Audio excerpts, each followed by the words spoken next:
ஜோதிட அன்பர்களுக்கு வணக்கம். நாம் இதுவரை பார்த்த வகுப்புகளில் 2 தேர்வுகள் நடத்தியுள்ளோம். அதற்கான பதில்கள் தற்போது விவாதிக்கப்பட்டன. இந்த வகுப்பில் நாம் ஒவ்வொரு கிரகங்களின் காரகத்துவம் பற்றி கற்றுக்கொள்ளப் போகிறோம். 9 கிரகங்கள். 9 கிரகங்களில் 2 நிழல் கிரகங்கள், 2 நட்சத்திரங்கள், ஒளிப்பிழம்புடன் கூடிய நட்சத்திரங்கள். மீதமுள்ளது 5 கிரகங்கள். உண்மையான கோள்கள் என்று கூறப்படுவது 5 கோள்கள். சூரியன், சந்திரன் என்பது ஒளி நட்சத்திரங்கள், ராகு, கேது என்பவர்கள் நிழல் கிரகங்கள். ஆகவே 9 கிரகங்கள். இந்த 9 கிரகங்களின் காரகத்துவம் பற்றி நாம் இந்த வகுப்பில் கற்றுக்கொள்ளப் போகிறோம். இதில் மாந்தி, புளூட்டோ, நெப்டியூன் போன்ற கிரகங்கள் அனைத்திற்கும் காரகத்துவம் நாம் ஜாதக ஆய்வில் எடுத்துக்கொள்வதில்லை. இருப்பினும் கேரளா போன்ற மாநிலங்களில் மாந்திக்கும் காரகத்துவம் உண்டு. நாம் அது வரும் வகுப்புகளில் அதை பற்றி சிந்திப்போம். இனி ஒவ்வொரு கிரகத்தின் காரகத்துவம் பற்றி கலந்துரையாடுவோம்.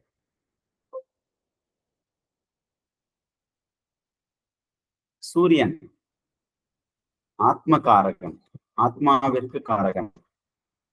சந்திரன் மனோகாரகன். சந்திரன் இருக்கிற கிரகங்களே வேகமாக சுழலும் கிரகம். தன்னைத்தானே சுற்றி கொண்டு பூமியையும் சூரியனையும் ஒரு வட்டப்பாதையில் நிற்கும் கிரகம். சந்திரனை ஏன் மனோகாரகம் என்று கூறினார்கள் என்றால், மனம் எவ்வளவு வேகமாக செல்லுமோ அந்த அளவுக்கு வேகமாக சந்திரன் செல்வார். இருக்கிற கிரகங்களில் வேகமாக சுற்றுவது இந்த கிரகம் மட்டுமே. அதனால்தான் மனோகாரகன் என்று கூறுவோம். நமது மனம் ஒன்று நினைத்து விட்டால் அதன்படியே வாழ்க்கை அமையும்.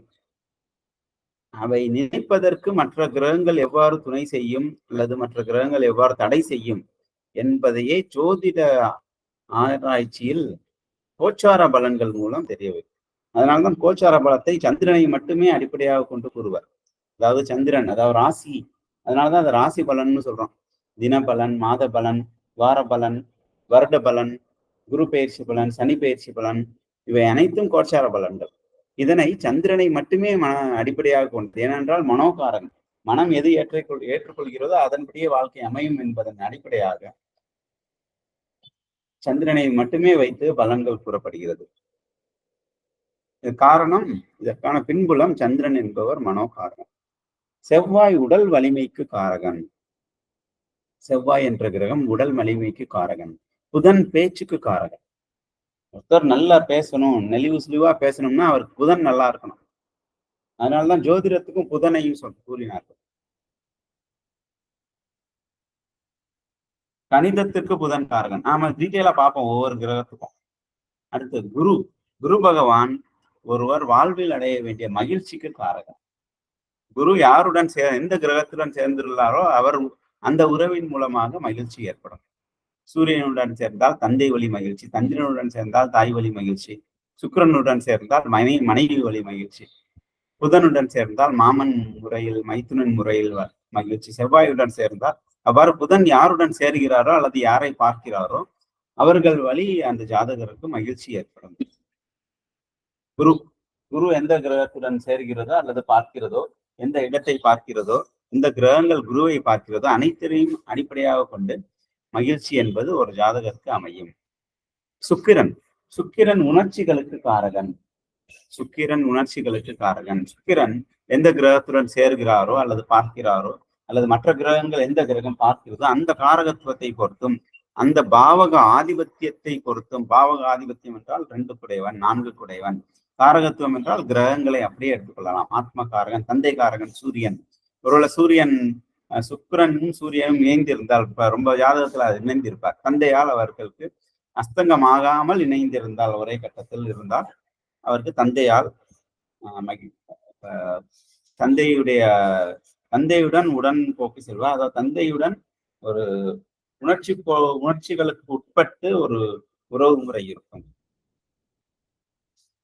நல்லா சுக்கிரன் 7ஆம் அதிபதியுடன் சேர்ந்திருந்தால், 7ஆம் அதிபதி என்றால் கலத்திரனுடன் சேர்ந்திருந்தால் நல்ல அந்த உணர்ச்சிகளுக்கு மனைவி வழி உணர்ச்சிகளுக்கு நன்மை பயக்கும்.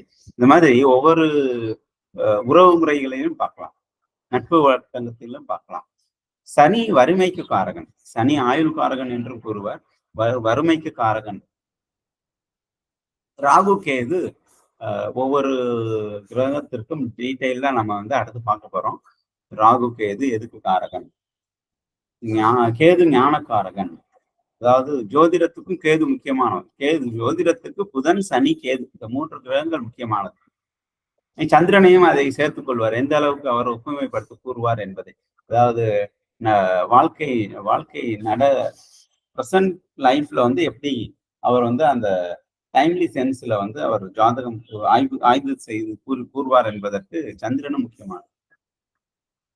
குரு அறிவுக்கு காரகன், ஜோதிட அறிவுக்கு காரகன். ஜோதிடத்திற்கு முக்கியமான பலன் மதிப்பது புதன், 2ஆம் பட்சம் கேது, 3ஆம் பட்சம் சனி, பிறகு சந்திரன், குரு அவர்களும் வருவார்கள். பட் இவர்களுடைய இணைவு தான் ஜோதிட அறிவை கொடுக்கும், ஜோதிட வல்லமையை கொடுக்கும். ராகு கேது ஞானக்காரகன், மோட்சக்காரகன். ராகு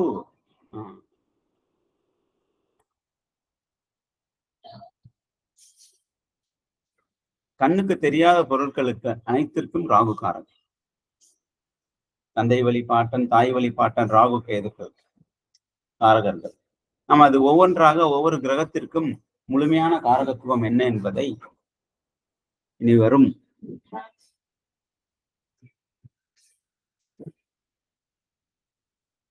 என்ன என்பதை முழுமையாக நாம் இப்பொழுது கற்க இருக்கிறோம். முதன்மையாக சூரியன். சூரியன் எதுக்கு காரகம்? சூரியன் பித்ருக்காரகன், அதாவது தந்தை காரகன், பித்ருக்காரகன், ஆத்மகாரகன். ஒரு ஆன்மா ஜனனம் எடுப்பதற்கு சூரியன் தான் காரகன். அதனாலதான் 5ஆம் ஆதிபத்தியம் பெறுகிறார் காலபுருஷனுக்கு. எந்த பாவத்திற்கெல்லாம் அவர் இந்த ஆதிபத்தியம் பெறுவதால் இந்த காரகத்தினை கொடுப்பார். 1ஆம் லக்னம், அதாவது ஆத்மாங்கிறதால் லக்னம் என்றால் லக்னமே சூரியனை வைத்துதான் குறிக்கப்படுகிறது. அடுத்து நேத்திரம் கண்ணு, 2ஆம் பாவம் தனம், வாக்கு, குடும்பம் என்பது அதில் கண்ணும் முக்கியம். சோ 1ஆம் பாவம் 2ஆம் பாவம் 2 பாவத்திற்கும் அவர் காரகத்துவம் பெறுகிறார். மேலும் தந்தை ஆத்ம பித்ரு காரகன் என்பதால், தந்தைக்கும் காரகன் என்பதால் 9ஆம் பாவத்திற்கும் ஆதிபத்தியம் பெறுகிறார். சூரியன் சம்பாத்திய காரகன் என்பதாலும், அரசுக்கு காரகன் என்பதாலும், அரசு தொழில் சம்பந்தப்பட்ட விவரங்களை ஆராய்வதற்காக சூரியன் காரகத்துவம் பெறுகிறார். அதாவது அரசு தொழில் 10ஆம் இடம். ஆக 1, 2, 9, 10 ஆகிய பாவத்திற்கான காரகத்துவங்களை சூரியன் பெறுகிறார். ஒவ்வொரு பாவத்திற்கும் பல்வேறு காரகத்துவம் இருக்கும். இதில் முக்கியமான காரகத்துவம் லக்னம் ஆத்மா, 2 கண் நேந்திரம், 9 தந்தை, 10 அரசு தொழில். மற்ற தொழில்கள் அல்ல, பிசினஸ்ன்னு வராது, அரசு தொழிலுக்கு மட்டும் வரும். 10ஆம் இடம் பல்வகையான தொழில்களுக்கு வரும். ஆனால் இங்கு அரசு தொழில்களுக்கு சூரியன் காரகன். இவன் ஆவணி மாதத்திற்கு அதிபதி. சூரியனை வைத்துதான் மாதங்கள் நிர்ணயிக்கப்படுகிறது. சித்திரை மாசத்துல வந்து சூரியன் மேசத்துல இருப்பார், வைகாசி மாசத்துல ரிஷபத்துல வந்துடுவார். சூரியன் பயிற்சி ஒவ்வொரு மாதத்துக்கு ஒரு முறை நடக்கும். சூரிய பயிற்சியை வைத்துதான் மாத பிறப்பு என்பது எழுதப்படுகிறது. சூரியன் ஆவணி மாதத்தில் வரும் பொழுதுதான் சிம்மத்தில் அமர்கிறார், அங்குதான் ஆட்சி பலம் பெறுகிறார். அதனால் தமிழ் மாதங்களில் ஆவணி சிறப்பான மாதம் சூரியனுக்கு. அடுத்து அதிதேவதை. சூரியனுக்கு அதிதேவதை சிவன், பிரதி அதிதேவதை ருத்ரன். இவர் சுபர் அசுபர் என்ற இயல்பில் இவர் அசுபர், முழுமையான அசுபர் சூரியன். இவர்களுக்கு வேறு பெயர்கள் வந்து ரவி, ஆதித்தன், பரிதி, பானு, தினகரன், திவாகரன் என்ற பெயர்கள் அனைத்தும் சூரியனை அடிப்படையாக கொண்ட. சில பேர் சிம்மத்துல பிறந்தவங்களுக்கு இந்த மாதிரி பெயர் வச்சாலும் ரொம்ப பொருத்தமா இருக்கும். சிம்ம லக்னமோ சிம்ம ராசியில் பிறந்தவர்களுக்கு ரவி, ஆதித்தன் பேர் வைக்கலாம், திவாகரன் பேர் வைக்கலாம், தினகரன். பானு பெண் குழந்தைகளுக்கு பானு, பரிதி போன்ற பெயர்கள் வந்து சூரியனை அடிப்படையாக கொண்டது. தனுசு லக்னத்தில் பிறந்தவர்களுக்கு சூரியன் பாக்கியாதிபதி, அவர்களுக்கு இந்த பெயர் பொருந்தும். மேஷ லக்னத்தில் பிறந்தவர்களுக்கு சூரியன் பூர்வ புண்ணியாதிபதி, அவர்களுக்கும் இந்த பெயர் முழுமையாக பொருந்தும். இவருக்கு உரிய தலம் சூரியனார் கோயில். சூரியனார் கோயில் இந்தியாவுல 2 இடத்துல இருக்கு. நார்த்ல ஒண்ணு இருக்கு, சவுத்ல கும்பகோணத்துலயும் ஒண்ணு இருக்கு. சூரியனார் கோயில். இந்த கிரகத்தின் தன்மைகள் என்னென்ன? இந்த கிரகத்தின் தன்மைகள். புஷ்பம் செந்தாமரை சூரியனுக்குரியது. அதாவது பரிகாரம் சொல்றதுக்கெல்லாம் இதெல்லாம் பயன்படுத்தலாம். ஒருவேளை மகர லக்னமா இருந்தா அட்டமாதிபதி சூரியன் ஆயிடுவார். கண்டம் அட்டம கண்டம் வரும்பொழுது பரிகாரம், சிறந்த பரிகாரம் இந்த புஷ்பம் ரத்தினம் நிறம் வைத்து சொல்லலாம். செந்தாமரை புஷ்பம் சூரியனுக்குரியது. ரத்தினம் மாணிக்கக்கல், எல்லாராலையும் மாணிக்கக்கல் அணிய முடியாது, இருந்தாலும் நாம் தெரிந்து வைத்துக் கொள்வது நல்லது. ரத்தினம் மாணிக்கக்கல். நிறம் இளம் சிவப்பு, அதாவது ஆரஞ்சு, டார்க் ஆரஞ்சுன்னு கூட சொல்லலாம். இளம் சிவப்பு நிறம் சூரியனுக்குரியது. தாமச குணத்துக்கு அதிபதி, அதாவது சாத்வீகம், ராஜசம், தாமசம் என்ற 3 வகையான குணங்களில் தாமச குணத்துக்கு சூரியன் அதிபதி. இவர் காரச்சுவைக்கு அதிபதி. காரம் சுவை, என்னெல்லாம் காரம் உணவுகள், சில பேர் கார உணவு ரொம்ப பிடிக்கும், அவருக்கு சூரியன் நல்லா இருக்குன்னு அர்த்தம். கார உணவு செஞ்சு சாப்பிட்டா ஒன்றும் ஆகாது, என்னதான் காரமா சாப்பிட்டாலும். சில பேருக்கு லைட்டா காரம் சாப்பிட்டா கூட தொண்டை கரகரப்பு வந்து. இது காரணம் சூரியனுடைய, அவருடைய ஜாதகத்தில் சூரியனுடைய அமைப்பு பொறுத்து. சூரியனுடைய வாகனம் தேர், மயில். தேர் தான், இந்த 7 குதிரைகள் பூட்டப்பட்டுள்ள தேரில் பவனி வருபவள். மயிலையும் வாகனமாக கூறுவார். இதற்கு திக்கு வந்து நடு, இந்த நவகிரகங்கள் கோயில பார்த்தா நடுவுல தான் சூரியன் இருப்பார், கிழக்கு நோக்கி இருப்பார். இவர் நம்ம உடல் உறுப்புல வந்து தாது பொருட்கள் என்று உள்ளது. நமது உடல் உலகில் தாது பொருட்களானதே உடல். அதில் எலும்பு என்பது சூரியனை அடிப்படையாக கொண்டது. உடல் உறுப்பில் தலை வந்து சூரியனை அடிப்படையாக கொண்டது. இவர் சமஸ்கிருதம், தெலுங்கு போன்ற மொழிகளுக்கு காரகன். சமஸ்கிருதம் தெலுங்குன்னா சமஸ்கிருதம் தெலுங்கு கலந்த மொழிகள் எதுவாக இருந்தாலும் சூரியனை ஒற்றி வரும். பொதுவாகவே சூரியன் நல்லா இருந்தாருன்னா அவர் பன்மொழியா பேசுவார். ஏன்னா சமஸ்கிருதம் தெலுங்கு வந்து பன்மொழிகளின் கலவை, அல்லது சமஸ்கிருதம் வேற எந்த மொழியிலையும் கண்டிப்பா கலந்துரும். பஞ்சபூதங்களில் இவர் நெருப்பு காரகத்துவம். இவர் வட்ட ஆசனத்தில் அமர்பவர். இவர் ஞாயிற்றுக்கிழமைக்கு சொந்தக்காரர். வீட்டின் அறைகளில் வலது ஜன்னல்கள் சூரியனுக்கு உகந்தது. ஒரு வீட்டுல வந்து வலது பக்கம் ஜன்னல் இருக்காருன்னா அந்த வீட்டின் தலைவருக்கு சூரியன் நல்லா இருக்காருன்னு அர்த்தம். ஜன்னல் இருந்து அதை பயன்படுத்தும். சில பேர் ஜன்னல் இருக்கும், மூடியே இருக்கும். பயன்பாட்டுக்குள்ள இருக்கணும் ஜன்னல். நல்லா காத்து வரணும், அதில் இருந்து வெயில் வரணும், ரெண்டுமே இருக்கும். வெயிலும் மழையும் காற்றும் வீட்டுக்குள் வருவது போல் அமைப்பதுதான் சிறந்த வாஸ்து. இதில் வலது ஜன்னல் சூரியனுக்குரியது. சூரியன் சத்திரிய ஜாதிக்கு அதிபதி, சத்திரியன்.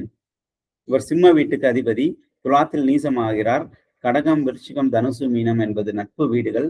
ரிஷபம், மகரம், கும்பம் என்பது பகை வீடுகள். நம்ம ஆட்சி, உச்சம், வீடு, நீசம் எல்லாம் ஏற்கனவே பார்த்துட்டோம். ஆனால் இந்த நட்பு பகை நம்ம இன்னும் தெளிவா பார்க்கல. அதையும் காலபுருஷ தத்துவத்துடன் நாம் பொருத்தி பார்க்கலாம். நாம் மனப்பாடம் செய்ய தேவையில்லை. நட்பு வீடு கடகம், விருச்சிகம், தனுசு, மீனம் ஏன் நட்பு வீடு என்று கூறுகிறார்கள் என்று காரணம் உண்டு. பகை வீடுகள் ரிஷபம், மகரம், கும்பம் ஏன் பகை வீடுகள் என்று கூறுகிறார்கள் என்றால் அதற்கும் காரணம் உண்டு. அதை நாம் இந்த காலபுருஷ தத்துவத்துடன் சேர்த்து வைத்து பார்க்கலாம். நீங்கள் ஆராய்ச்சி செய்யலாம்.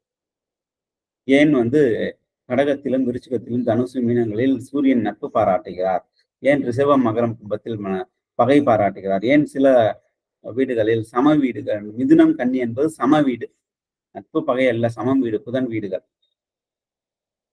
என்பதை நாம் ஆராய்ச்சியிலும் பார்க்கலாம். வரும் வகுப்பிலும் நடுவில் ஒரு குறிப்பு, இதற்கான குறிப்பு கொடுக்கப்படும். நட்பு கோள்கள். சூரியனுக்கு சந்திரன், செவ்வாய், குரு நட்பு கோள். பகை கோள்கள் சனி, ராகு, கேது, சுக்கிரன் இவர்கள் பகை கோள்கள். தசா ஆண்டுகள் 6 ஆண்டுகள், ஒரு நாள் ஒருத்தருடைய வாழ்நாளில் 120 ஆண்டுகள் வந்து கிரகங்களின் சஞ்சாரத்தின் மூலமாக ஒரு சுழற்சி நடைபெறும். அதில் சூரியனுடைய ஆண்டுகள் 6 ஆண்டுகள். மிகவும் குறைவான ஆண்டுகள் கொண்டது சூரியனுடைய ஆண்டு. தசாபுத்தியில் மொத்தம் 120 ஆண்டுகளில் சூரியனுடைய 20ல் 1 பங்கு தான், 6 ஆண்டுகள் மட்டுமே சூரியனுடைய தசா ஆண்டு. சூரியன் ஒவ்வொரு கிரகத்துக்கும் பார்வை உண்டு. நாம் ஆரம்பத்துல வானமண்டலம் பற்றிய வகுப்பில் பார்க்கும் பொழுது பார்த்தோம் எவ்வாறு கிரகங்கள் பார்க்கின்றன. கண்ணில்லை, காதில்லை, கை கால்கள் இல்லை, அனைத்து குண்டமாக தண்டமாக சுற்றுகிறது என்று நாம் ஆரம்பத்தில் பார்த்தோம். அதற்கான காரணத்தையும் பின்புலத்தையும் நாம் கலந்து ஆலோசித்தோம். இவ்வாறு இருக்கும்போது எவ்வாறு அது பார்வை ஏற்படுகிறது என்றால், அதனுடைய பார்வை என்னவென்று நான் கூறினேன். ஒருத்தர் நடந்து போறாரு. நிழல் வந்து ஒரு வாட்டி நேரா விழுகும், ஒரு வாட்டி சைடுல விழுகும், ஒரு வாட்டி அவருக்கு குறிப்பிட்ட எல்லைக்குட்பட்டு விழுகும். சில நேரத்தில் அவரை விட உயரமாக விழுகும். அப்படி என்றால் ஒரு கிரகம் ஒரு ஒளி பாய்ச்சலை வீசுகிறது என்று அர்த்தம். சோ அந்த மாதிரி ஒரு கிரகத்தினுடைய பார்வை வந்து அவர்கள் கண்ணை வைத்து இல்லை. கண் இல்லை கிரகங்களுக்கு.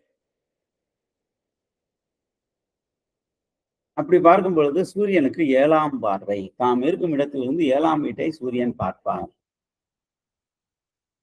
அதனாலதான் சூரியன்ல இருந்து எண்ணும் பொழுது 7வது வீட்டில் சந்திரன் வந்தால் முழுமையான பௌர்ணமி ஏற்படுகிறது. சூரியன் மீது சந்திரன் மீது சூரிய ஒளி நேராக படுகிறது. நடுவில் பூமி இருக்கும். அதனால் சந்திரன் வந்து முழுமையாக பூமியில் தெரியும். அதனால் அதனை பௌர்ணமி என்று நாம் பார்க்கிறோம். சந்திரன் தேய்வதோ மறைவதோ இல்லை. சூரியன் தன்னைத்தானே சுற்றி கொண்டு சூரியனை சுற்றும் பொழுது சந்திரனும் தன் வட்டப்பாதையில் இருக்கும் பொழுது அது தேய்வதாக நமக்கு தோன்றுகிறது, தோற்றமளிக்கிறது. பிறகு அது முழுமை பெறுகிறது அல்லது முழுமையாக அமாவாசை ஆகிறது. ஏனென்றால் சூரியனும் சந்திரனும் ஒரே வீட்டில் இருந்தால் அமாவாசை. ஏன்னா சூரியனும் சந்திரனும் ஒரே வீட்டில் இருக்கும்போது பூமியில் இருந்து பார்க்கும்போது நிலா தெரியாது. அதனால் நாம் அமாவாசை இருக்கிறோம். நிலா மறைந்து போவதல்ல.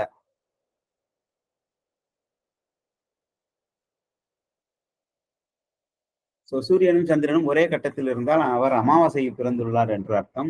சூரியனும் சந்திரனும் நேராக 7க்கு 7 சமசப்தமத்தில் இருந்தால் அவர் பௌர்ணமியை ஒட்டி பௌர்ணமி அல்லது பௌர்ணமியை ஒட்டி பிறந்திருந்தார் என்பதை நாம் எளிமையாக எடுத்துக்கொள்ளலாம். ஆக சூரியனுடைய பார்வை 7ஆம் பார்வை. சூரியனுடைய 7ஆம் வீட்டில் எந்த கிரகம் இருந்தாலும் அந்த கிரகத்தையும் அந்த கிரகம் சூரியன் பார்க்கும். 7ஆம் வீட்டை பார்க்கும், கிரகத்தையும் பார்க்கும்.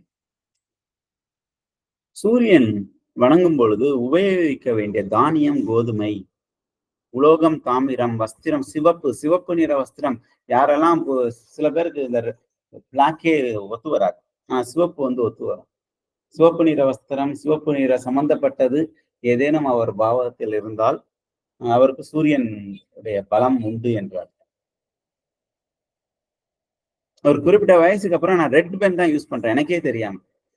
ஒரு ஜாதகர் சொல்றாரு, ரெட் பென். ஏன்னா ஆசிரியர்கள் ரெட் பென் யூஸ் பண்ணுவாங்க, சிவப்பு நிற பேனா யூஸ் பண்ணுவாங்க. அப்ப அவருக்கு சூரியன் ஆதிக்கம் வந்து கை கொடுக்க போகுதுன்னு அர்த்தம். எங்கேயாவது ஒரு இடத்துல சூரிய புத்தியோ, சூரிய தசையோ அல்லது சூரிய புத்தியோ, சூரியன் சார்ந்த கிரகத்தின் உடைய ஆதிபத்திய திசையோ புத்தியோ நடந்து கொண்டிருக்கும். யாரோ ஒருத்தர் வந்து சிவப்பு நிற சால்வையை அணிவிக்கிறார். அணிவிக்கும் போது எத்தனையோ கலர் சால்வை இருக்கு. எதுக்கு அவருக்கு சிவப்பு நிறம் அமையணும் என்றால் அதற்கான காரணம் சூரியன் வந்து சிவப்பு, வஸ்திரம் சிவப்பு. அவருடைய சுபாவம் வந்து குரூர சுபாவம்.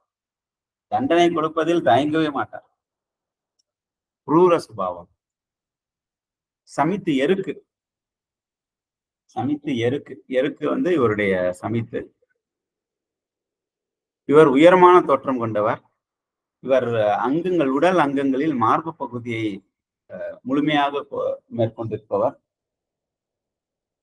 முகபாவம் வலது கண். முகபாவத்தில் இவர் வலது கண் சொந்தக்காரர். யாருக்கெல்லாம் சூரியன் சரியில்லையோ அவங்களுக்கு வலது கண் கெட்டு போயிருக்கும். இல்லைன்னா கண்ணாடியில வந்து வலது கண்ணுடைய பவர் அதிகமா இருக்கும். ஏதோ ஒரு வித்தியாசம் காட்டும். சூரியன் வந்து அதை உடம்பை பார்த்தே நம்ம சொல்லிடலாம். முகத்தை பார்த்தே நாம் சூரியனுடைய பலம் எந்த அளவுக்கு அவருடைய ஜாதகத்தில் உள்ளது என்பதை கூறிவிடலாம். சூரியனுடைய நமது உடம்பில் உள்ள உள் பாகத்தில் எலும்புகளுக்கு காரகன் சூரியன். கலிங்க நாட்டின் அதிபதி சூரியன். ஒவ்வொரு தேசத்திற்கும் ஒரு கிரகம் ஆதிபத்தியம் பெறும். சூரியன் ஆண் பாலுக்கு அதிபதி. ஆண் பாலினம். சூரிய கிரகம் வந்து ஆண். பித்த நாடியில 3 வகை நாடி வந்து வாதம், பித்தம், சேத்துவம் என்று பித்த நாடிக்கும் சொந்தக்காரர். பித்தம் சார்ந்த பிணிகளுக்கும் சொந்தக்காரர். அரசவை பொறுப்புகளில் ஒவ்வொரு கிரகத்திற்கும் ஒரு ஆதிபத்தியம் உண்டு. அதில் அரசவை பொறுப்பில் அரசன் பொறுப்பு கொடுப்பதே சூரியனுக்கு தான். சூரியன் ஆதிபத்தியம் பெற்றவர்களுக்கு அந்த அரசன் என்ற பொறுப்பு வரும். சூரியன் உறவுகளில் தந்தைக்கு காரகன். உச்ச வீடு மேசம், மூலத்திரிகோண வீடு சிம்மமாகவே அமைகிறது. சம வீடு மிதுனம், கன்னி. நட்சத்திரங்கள் கார்த்திகை, உத்திரம், உத்திராடம் 27 நட்சத்திரங்களில் ஒவ்வொரு கிரகத்திற்கும் 3 நட்சத்திரங்கள் சுய நட்சத்திரமாக கொடுக்கப்பட்டுள்ளன. அதில் சூரியனுடைய நட்சத்திரம் கார்த்திகை, உத்திரம், உத்திராடம். சூரியனுக்கு ஒரே ஒரு கோள் சமகோள் புதன். சூரியனுடைய உபகிரகம் காலன். காலன் தான் சூரியனின் உபகிரகம்.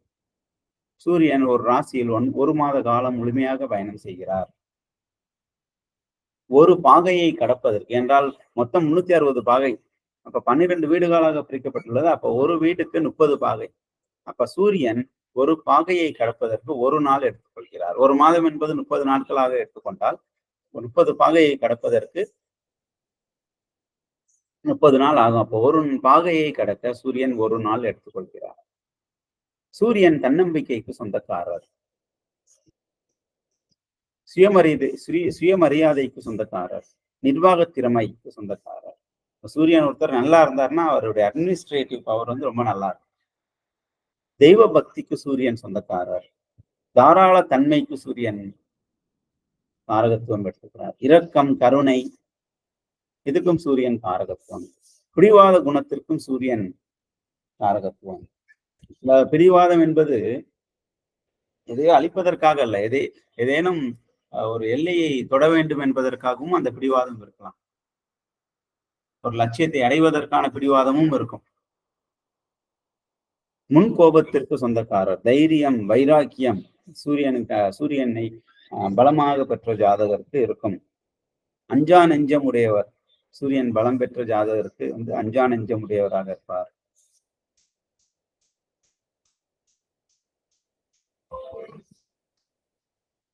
அஞ்சா நெஞ்சம் ஒருத்தருக்கு வேணும்னா அவருக்கு சூரியன் முக்கிய காரகம். ஆத்மாவுக்கு காரகன். கௌரவம், சிறந்த கௌரவம் ஒருத்தர் கிடைக்கணும் என்றால் அதுக்கு சூரியன் காரகன். தந்தை, மாமனார், பெண்ணுக்கு மாமனார். அதாவது ஜாதகருக்கு தந்தை என்றால் பெண்ணாக இருந்தால் அவருக்கு சூரியன் மாமனார். மூத்த மகனுக்கும் சூரியன் காரகன்.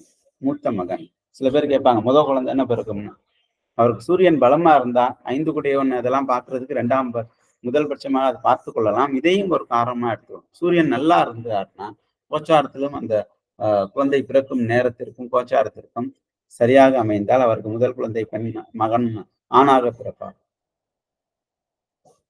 வலது கண்ணுக்கு சொந்தக்காரர் ஏற்கனவே பார்த்துட்டோம். பிரகாசமான பொருட்கள் அனைத்திற்கும் சூரியன் சொந்தக்காரர்.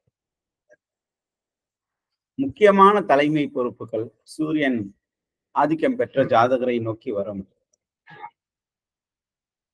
தேன், பல்வேறு வகையான உணவுப் பொருட்கள் தேன் முக்கியமானது அந்த காலகட்டத்துல. இப்பயும் தேன் பயன்படுத்துறாங்க, டெய்லி இது பயன்படுத்துறவரும் இருக்காங்க. சூரியன் ஆதிபத்தியம் அதிகமாக உள்ளவர்களுக்கு தேன் அடிக்கடி பயன்படுத்துவது அந்த பவரை இன்னும் அதிகப்படுத்தும். தந்தைக்காரகன், ஆத்மகாரகன், புகழுக்கு அவரே காரகன், வலது கண், இதயம், முதுகெலும்பு. முதுகெலும்பு ரொம்ப முக்கியம். சூரியன் நல்லா இருந்தாங்கன்னா அவங்களுக்கு சிசேரியன் பண்ணாலும் முதுகெலும்புனால் பெரிய பாதிப்பு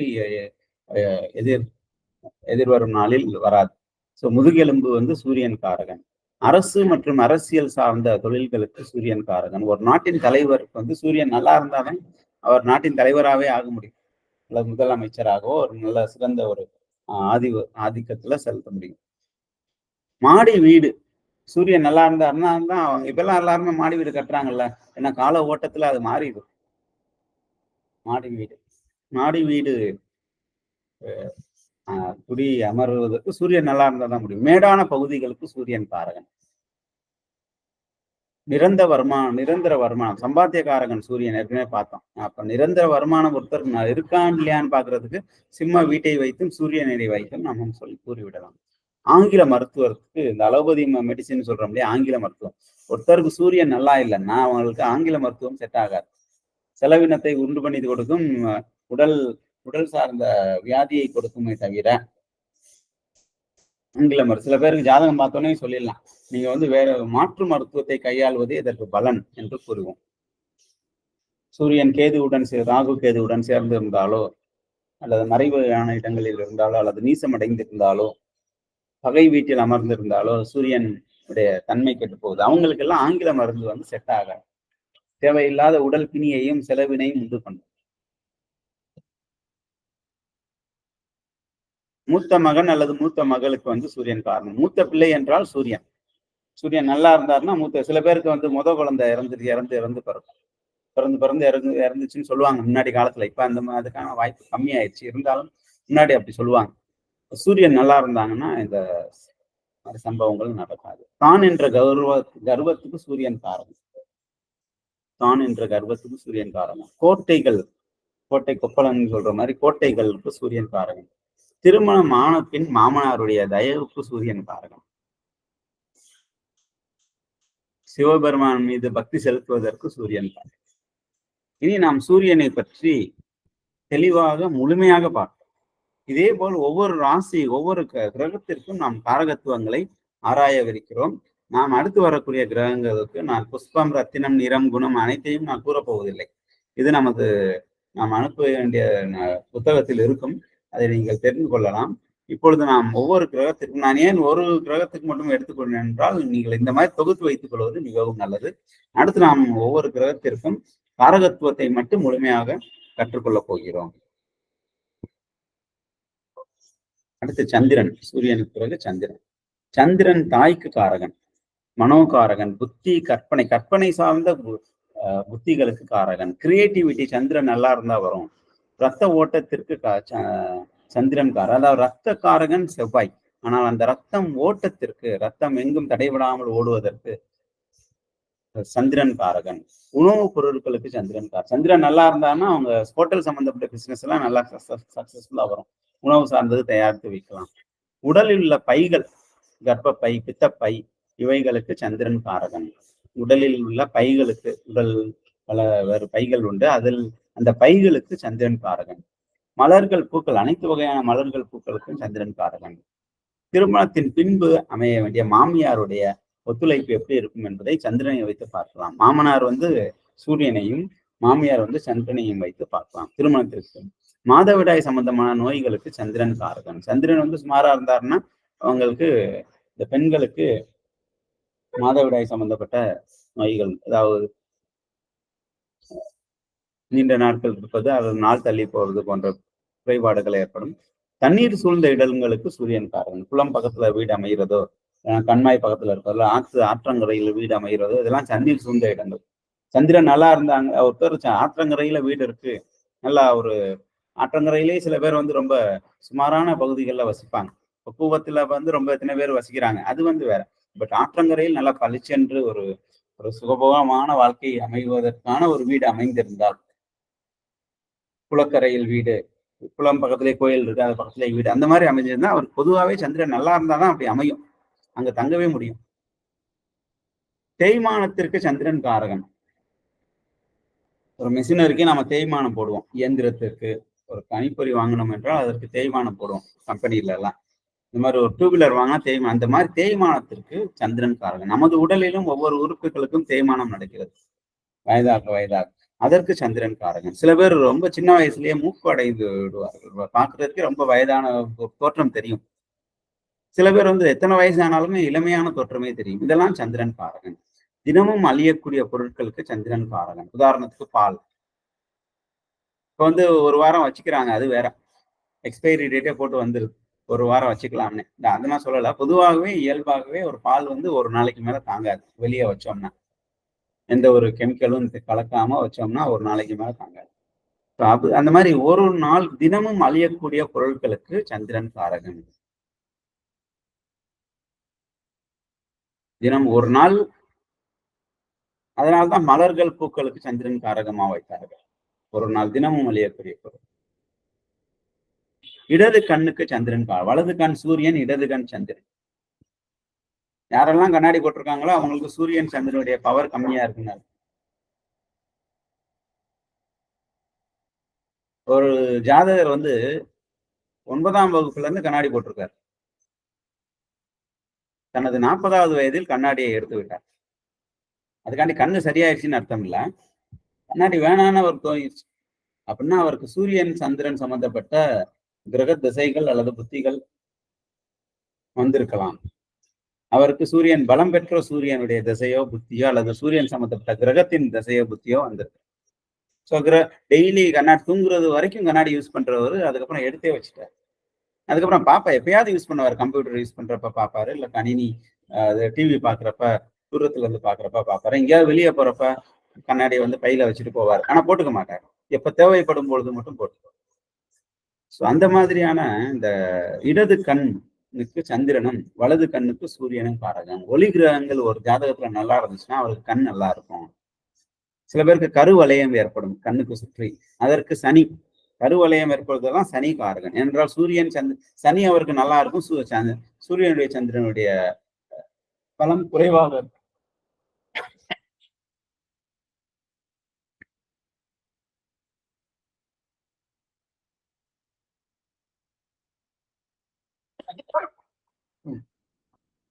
ஒருத்தர் நல்லா அழகிறாருன்னு அதுக்கு காரகன் வந்து சந்திரன். அலைச்சலை கொடுத்துருவார். ஆயிரக்கணக்கில் கிலோமீட்டர் கணக்குல டிராவல் பண்ணுவார். ஒரு சின்ன விஷயத்துக்காண்டி 1000 கிலோமீட்டர் டிராவல் பண்ணுவார். ஒண்ணும் இல்ல, சில பேர் வாரத்துக்கு ஒரு வாட்டி வீட்டுக்கு போயிட்டு வருவாங்க. சென்னையில வெல் தொழில் இருக்கும், வீடு வந்து திருநெல்வேலியில இருக்கும். 600 கிலோமீட்டர் வாரத்துக்கு வீட்டுக்கு போயிட்டு வருவாங்க. 1200 கிலோமீட்டர்.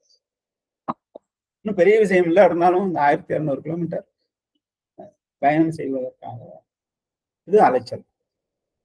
காலேஜ் அட்மிஷன், பொண்ணு காலேஜ் அட்மிஷனுக்காண்டி நேற்று ஒருத்தர் சொன்னார், 1000 கிலோமீட்டருக்கு மேல நான் டிராவல் பண்ணிட்டேன். சிவகாசி போனேன், விருதுநகர் போனேன், ராஜபாளையம் போனேன், சென்னைக்கு 2 வாட்டி போயிட்டு வந்துட்டேன். ஸோ இந்த மாதிரி அலைச்சலுக்கு சந்திரன் காரகன். விவசாய தொழில்களுக்கு சந்திரன் காரகன். மீன்பிடி தொழில், பால் வியாபாரம், முத்து குளித்தல், கப்பல் கட்டும் துறை, கடற்பயணம் செய்தல், உப்பு காய்ச்சுதல், ஆலை தொழில், ஜவுளி வியாபாரம் செய்தல்.